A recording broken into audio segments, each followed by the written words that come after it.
Hello there, I am still Jordyn. Hasn't changed since the last time.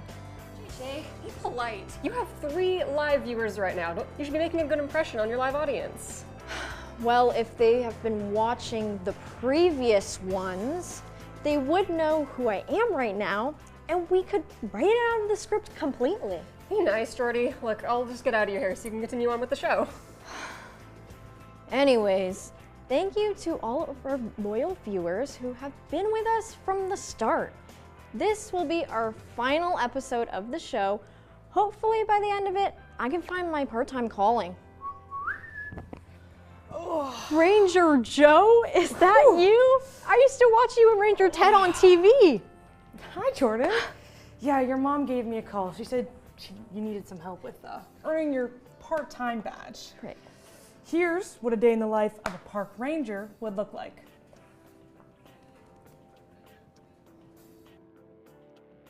Hi there, I'm Ranger Joe, and welcome to our park. Jordyn asked me to give you guys a day in the life of a park ranger, but every day at our park looks different. So instead, I'm going to tell you some of my favorite parts of my job.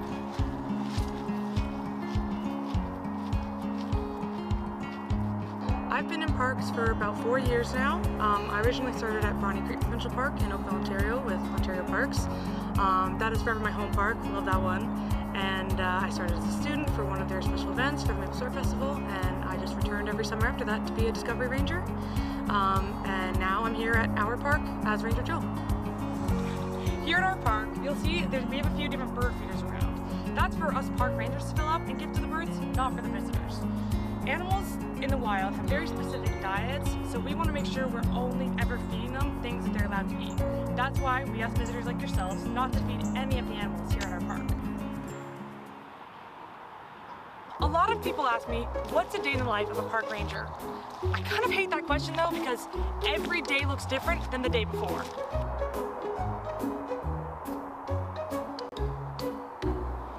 This here was designed by a very architecturally inclined beaver, probably, or just a park visitor, I don't know. In the 2000s, the emerald ash borer made its way to Ontario and unfortunately infected a lot of ash trees, just like this one here. What the emerald ash borer does is it crawls inside of ash trees' bark and lays its eggs in the bark. When the eggs hatch, they eat away at the tree, just like you can see here. So all of these little marks down here is from the emerald ash borer larvae eating away at the tree.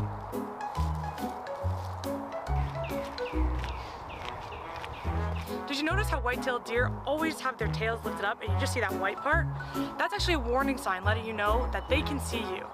Even though they are prey, they're much faster than their predators.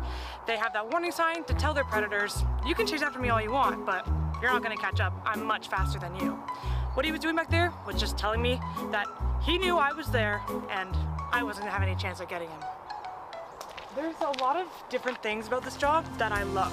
Getting to talk to people every day is such a blessing. If I'm not having a good day and I teach a kid that turkey vultures will pee on their feet to keep cool in the summer and they laugh at that, that's made my day. There you have it, Jordyn. That's what my day looks like as a park ranger. Thanks for coming to visit our park. I hope this helps your decision making and getting a job. I would say being a park ranger is the best job you could have. See you next time.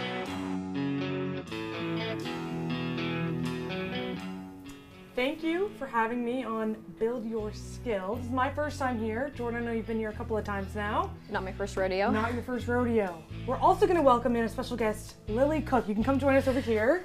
She is a self-described bird expert. I need to emphasize that she described herself as this. I take no credit. Okay. So what we're going to be doing is listening to some bird calls, and we're going to be seeing if we can tell what kind of birds they are, and you're going to impersonate them. Whoever impersonates it the best wins. So we'll hear the bird call, and then you can impersonate. Sure. Okay. Let's hear the first bird.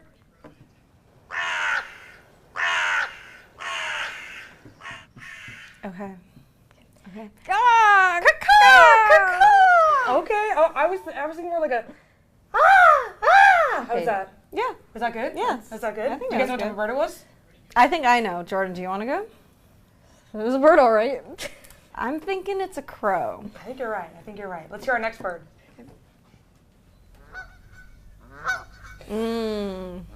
Classic. Ooh, they like honk, like a Honk! wow. It's more of like an in breath, like a Woo! Oh my. Okay. Yeah. Do we know what kind of bird it was? Canadian goose. Yes, it was. Okay. Whose impression do we think was the best though? It's probably yours. I don't know. I don't think we stand a chance. Stop it, you. Thank you so much. All right, let's hear our third bird.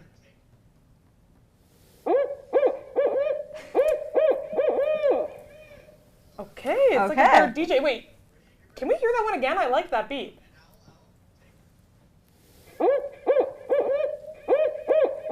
Okay, let's hear your impressions. Let's go. Woo! Woo! Woo! Woo! Woo! Woo! Woo! Okay, spitting bars. You know what type of bird this is? I want to say the great horned owl. Very good guess. It is an owl. It's a barred owl. Okay. It's spitting bars. Hey. Let's hear our fourth and final bird.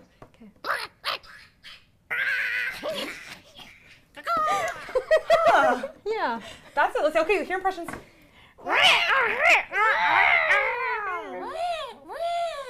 Something like Like that. maybe. Yeah. Maybe. Like sure. Maybe. I don't know what kind of bird that was. We don't have those birds at our park. But No. but no, last I checked. But maybe new species discovered. That'd be huge. That'd be huge. Very exciting. Okay. I think the winner of this challenge, I'm afraid, I don't think there is any winner of this challenge. I think the loser of this challenge is the viewers who had to hear all that. And I'm sorry, you guys. To this part of the show where we see our friend Sam, and he's back at it again with another job. Let's take a look.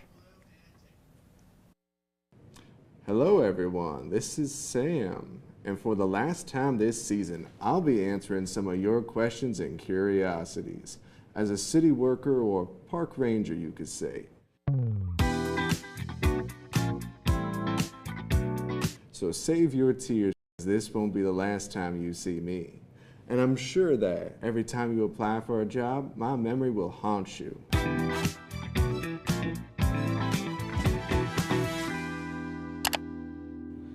Now, hand me one of my boards, please. You see, I get all my favorite animals to hand me the boards. I've trained them well. Do park rangers have to fight wild animals every day? If by wild you mean toddlers who arrive excited, then yes, many. I fight many small children, but animals themselves, not always. However, I have come face to face with some birds, such as eagles and hawks. They're nasty pieces of work there. Is park rangers a performative name for city workers? I wouldn't say performative, but it totally deserves that name. We literally deal with animals and children, and there's nothing wilder than that, so calling us city workers would only be part of the description of our job, and wouldn't show how incredibly and wide-ranging it can be. Well, let's move on to the next question here. Who do park rangers have more trouble dealing with? People or animals? Well, first, people are animals, and the animals themselves don't complain. You know, both humans and animals can attack you, and at some point along the route, but you can also meet really friendly people who are just eager to learn, or people who get frustrated on the summer routes, but let me tell you a secret. I like the animals better. Well, I guess I'm done with this board, so let's get it out of here. And can I have my second board, please? Thank you very much. Thank you, Critter. Now, oh, look at this here. What do we got? What are the worst days to work as a park ranger? Any Monday, and any day that starts early, and any day that ends late. Any day that's cold, and any day that's hot, any day that you are sleepy, or any day that you are hungry or feeling lazy. But in general, if it's very cold, no one will come and they'll close the park. And if it's hot, everyone will want to go swim or go on tours. And if it's a summer day, you know, you'll have everyone behind you and you'll have to do 1,000 tours and you'll discover that you can sweat more than a walking in a Zumba class. Okay, let's move on here. Park rangers' worst emergency situation or experience. As a worker in general, you know, it is when you have to pay taxes. But as a park ranger, it's when a child goes missing on a tour, and you think they've been eaten by an animal, or a lion, or a bear, or my. But they're actually just taking a nap under a tree, you know. It's a really big responsibility, you know, like a Benjamin Franklin taking a nap. And because there are just so many times when you have to behave and respond in situations like a politician on a campaign trial, lying to the parents until you eventually fix the problems. And if you think there's one more diplomatic than a politician, it's actually someone who works in customer service trying to get you to shut the fuck up. Okay, let's see what comes next here. Most demanding aspects of being a park ranger. Physically and emotionally. Physically, it means walking around a lot every day under the sun. You know, you don't know if anger from inside out is redder than you after the intense day in the sun, man. Because emotionally, it can mean having to be ready for an emergency at any moment. And having to take care of other people, and basically knowing that you have to be prepared for anything, because others depend on you and your concentration. But overall, although it's a demanding job, I would say it's also very rewarding. Well, thank you guys very, very much for coming with me, Sam, on this incredible job journey that we've gone on. And this is the final Minimum Cage autocomplete interview. And I'm Sam, and I want to know that I will miss you all very, very much. Good night.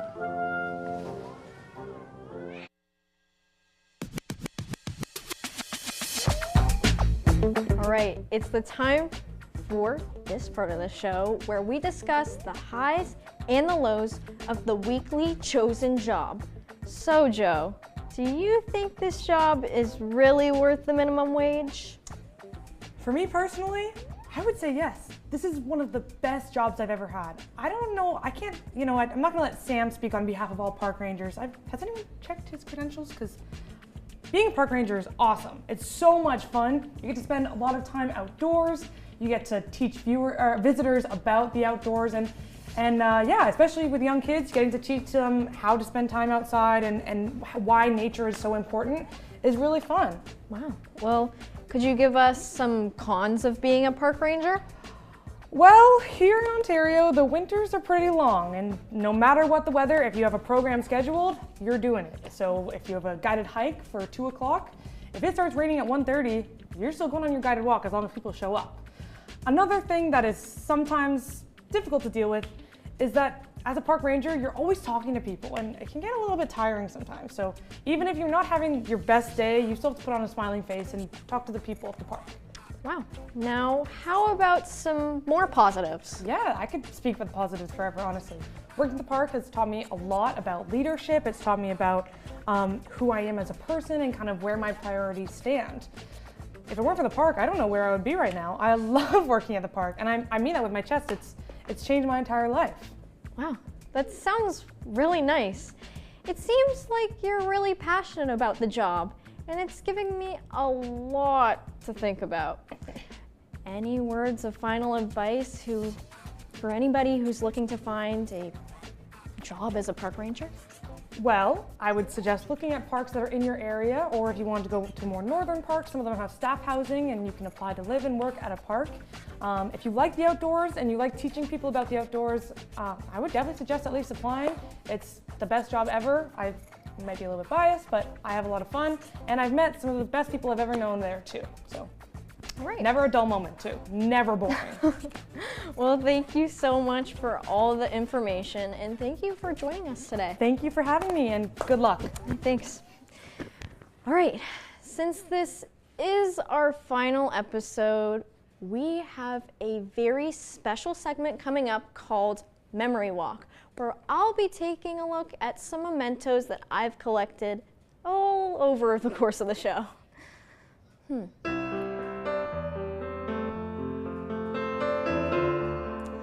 Now, let's get right into it and rewind to the first episode where we learned how to be a barista.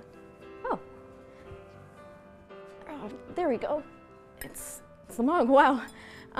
Now, this sends me back. I remember using this while learning how to make the perfect latte art, although it didn't work out as planned, but it was still pretty fun. But I'm not sure this job is for me. Let's move along into the second episode, which is right there. Okay, let's take this, because I've had my eye on this during the game show portion all the time. I do love popcorn, although I think it would get pretty boring after constantly eating it on the job. Either way, I don't think I can risk being around it all day. Let's jump into episode 3. Okay, which is, oh, how could I miss it? Okay, it's right over here. Wow, okay, this item is from a pretty cool episode. I love the idea of getting paid to just sit, but I'm not sure if driving people around all day is really worth my time. And those road signs were getting a lot more difficult than expected.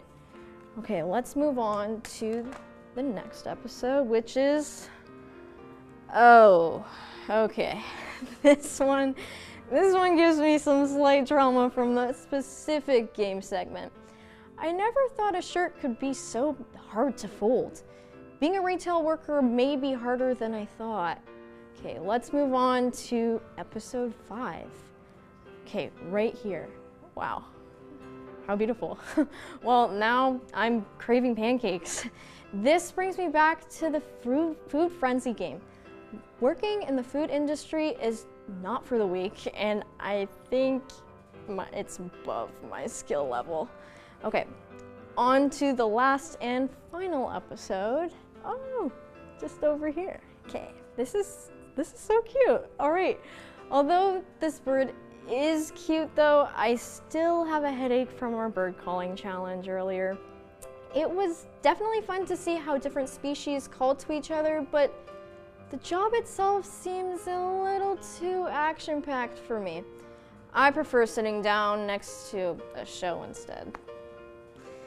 All right, after re-exploring all of these items, they really got me thinking, why wouldn't I want a job? I mean, after reliving these memories, I think I have come to the conclusion that the working life is not for me. And it's okay to admit that, I think. JJ, you know what this means? Well, I guess I haven't escaped the musty children, but there will be a time, I hope. Oh, my little pumpkin's coming back to school with me. I knew I wasn't ready to lose you just yet. Yeah, well, wish me luck, guys. Well, isn't there something else we should be saying to the audience? Oh, right. Well, thank you to all 3 of our dedicated viewers for joining us for a wonderful series, and also thank you to our amazing crew for making this show possible. And remember, stay tuned, stay safe, and stay employed. Or don't. Bye-bye.